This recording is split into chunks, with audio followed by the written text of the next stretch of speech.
అందరికీ నమస్కారం. TDMA Telangana digital media association ఏర్పాటు అనేది జరిగింది. ఇప్పటికీ 2 నెలలు అయిపోయింది.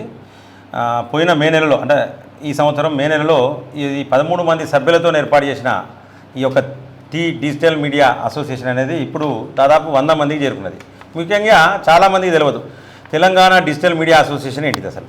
ఎందుకంటే డిజిటల్ మీడియా అసోసియేషన్ అనేది యూట్యూబ్ ఛానల్ నడుపుకునే యూట్యూబ్ డిజిటల్ మీడియా జర్నలిస్టుల కోసము, వాళ్ళ ఛానళ్ళ కోసము, అలాగే కొంతమంది ఈ పేపర్ నడుపుకుంటారు, అంటే డిజిటల్ పేపర్ నడుపుకుంటారు. సో వాళ్ళ కోసము పెట్టిందే ఈ యొక్క డిజిటల్ మీడియా అసోసియేషన్. సో ఇది తెలంగాణ రాష్ట్రంలో ఉన్న యూట్యూబ్ ఛానల్ నడుపుకునే, అంటే వార్తలు నడిపే యూట్యూబ్ ఛానల్ నడుపుకునే వాళ్ళు, అలాగే ఈ యొక్క ఈ పేపర్ నడుపుకునే వాళ్ళందరూ కూడా ఇందులో సభ్యులుగా ఉంటారు. సో ఇది 13 మందితోని స్టార్ట్ అయిన ఈ యొక్క అసోసియేషను ఈ రోజు వరకు దాదాపు 100కు పైగా మంది అసోసియేషన్కి వచ్చారు.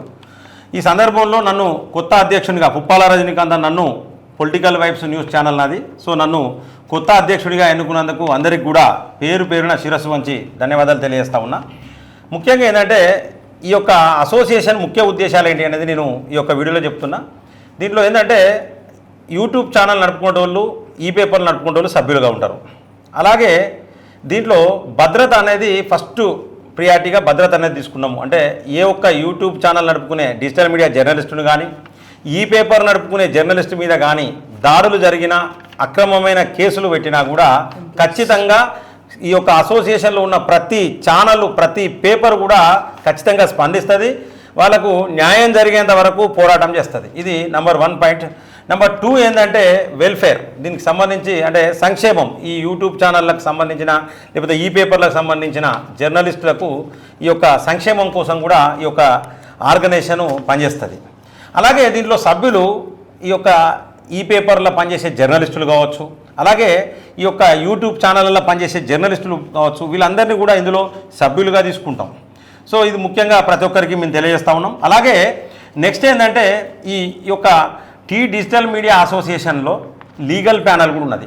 అలాగే మీ ఛానల్స్ ఏదైతే మీ యూట్యూబ్ ఛానల్కి సంబంధించి ఏమైనా సమస్యలు ఉన్నా కూడా, కొన్ని ఈ యొక్క టెక్నికల్ ప్రాబ్లమ్స్ ఏమైనా ఉన్నా కూడా గైడ్ చేయడానికి కూడా దీంట్లో చాలామంది సీనియర్ జర్నలిస్టులు, సీనియర్ యూట్యూబ్ ఛానల్ నడుపుకుంటూ కూడా చాలామంది ఉన్నారు.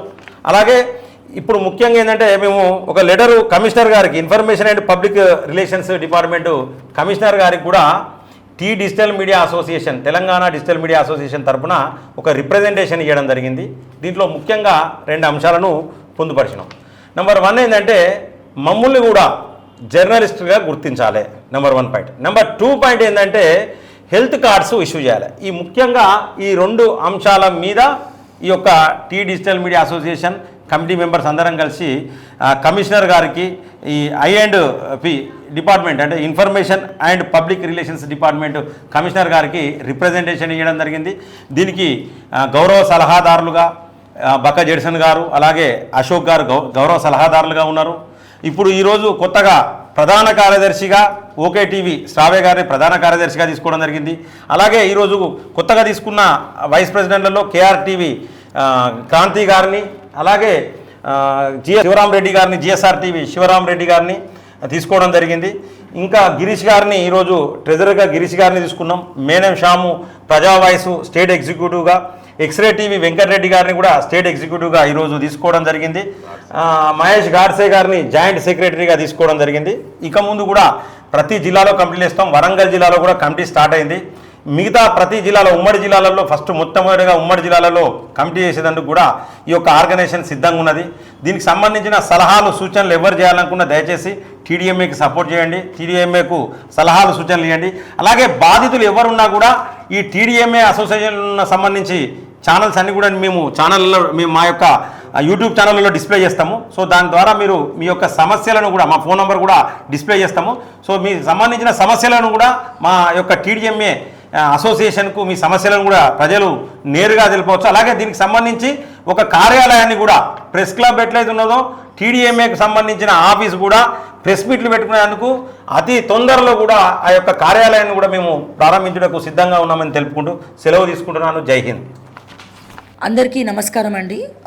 తెలుగు ప్రజలకి, తెలంగాణ ప్రజలకి, అండ్ అలాగే తెలంగాణ ముఖ్యమంత్రి వర్యులు రేవంత్ రెడ్డి గారికి, క్యాబినెట్ మంత్రులకు, ఇటు బీజేపీ పార్టీ అధ్యక్షులు మంత్రులకు, అలాగే బీఆర్ఎస్ పార్టీ అధ్యక్షులు కేసీఆర్ గారికి, కేటీఆర్ గారికి, హరీష్ రావు గారికి అండ్ అలాగే తెలంగాణ ప్రజలందరికీ కూడా నమస్కారం. సో ఈరోజు చాలా సంతోషంగా ఉంది. నూతన అధ్యక్షుల్ని మేమందరం కలిసి ఎన్నుకోవడం జరిగింది. పుప్పాల రజనీకాంత్ గారు, TDMA Telangana digital media association. దీని అర్థం ఒకటి TDMA అసోసియేషన్ డిజిటల్ మీడియా యొక్క క్షేమం ప్లస్ సంక్షేమం, ఈ రెండే మా ఆయుధాలు. అంటే TDMA అసోసియేషన్లో ఉన్నంతసేపు క్షేమంగా ఉంటాము అండ్ అలాగే సంక్షేమంతో కూడా ముందరికి వెళ్తాము. ఈ రెండు ప్రధాన ఎజెండాలతో ప్రభుత్వానికి, ఇటు ప్రతిపక్ష నాయకులందరికీ కూడా వినతి పత్రాలు అతి త్వరలో అందజేస్తాము. సో దయచేసి డిజిటల్ మీడియాలో పనిచేసేటువంటి ఛానల్స్కి అండ్ అలాగే ఛానల్లో ఉన్నటువంటి ఎంప్లాయీస్కి, ముఖ్యంగా ఎంప్లాయీస్కి కూడా హెల్త్ కార్డ్స్ ఇష్యూ చేయాలి అండ్ అలాగే జర్నలిస్టుగా గుర్తించాలి. ఎందుకంటే అక్రెడిటేషన్స్ గురించి మేము ఎందుకు అడగట్లేదు అంటే, ప్రజలందరూ ఎప్పుడో గుర్తించారు. అసలైన అక్రెడిటేషను మా యూట్యూబ్ ఛానల్స్కి అదే. కానీ దానికంటే ముందు కూడా హెల్త్ కార్డ్స్ అనేవి చాలా ఇంపార్టెంట్. అండ్ అలాగే ఎప్పుడైతే ప్రభుత్వం దృష్టికి కొన్ని సమస్యలు తీసుకొచ్చినప్పుడు అక్రమ కేసులు వాళ్ళకు అనుకూలంగా లేనందుకో, వాళ్ళకు అనుకూలంగా వార్తలు వేయట్లేదనో, లేకపోతే వాళ్ళ యొక్క పైశాచిక ఆనందం పొందడం కోసం చాలామందిని యూట్యూబ్ ఛానల్స్ని కావచ్చు, పేపర్స్ని కావచ్చు ఇబ్బంది పెడతా ఉన్నారు. ఎక్కడిదక్కడ అష్టదిగ్బంధనం చేస్తూ ఉన్నారు, పోలీసులతోటి బెదిరిస్తూ ఉన్నారు, లేకపోతే అనేక బెదిరింపు కాల్స్ చేస్తూ ఉన్నారు. సో ముఖ్యంగా వాళ్ళందరికంటే ముందు TDMA అసోసియేషన్ ముందుండి ఇవన్నీ కూడా ఎదుర్కోబోతుంది ఇక ముందర అని మరొక్కసారి తెలియజేస్తూ, దయచేసి అతి త్వరలో ముఖ్యమంత్రి గారిని కూడా కలుస్తాము అండ్ అలాగే INPR మంత్రి గారిని అండ్ అలాగే కమిషనర్ గారిని, ప్రతిపక్ష నాయకులందరినీ కూడా కలిసి వినతి పత్రాలు ఇస్తాము. సో దయచేసి మా సంక్షేమం గురించి మీరు కూడా ఆలోచించాలి అని చెప్పి మరొకసారి తెలియజేస్తూ థ్యాంక్స్ అండి. అందరికీ నమస్కారం.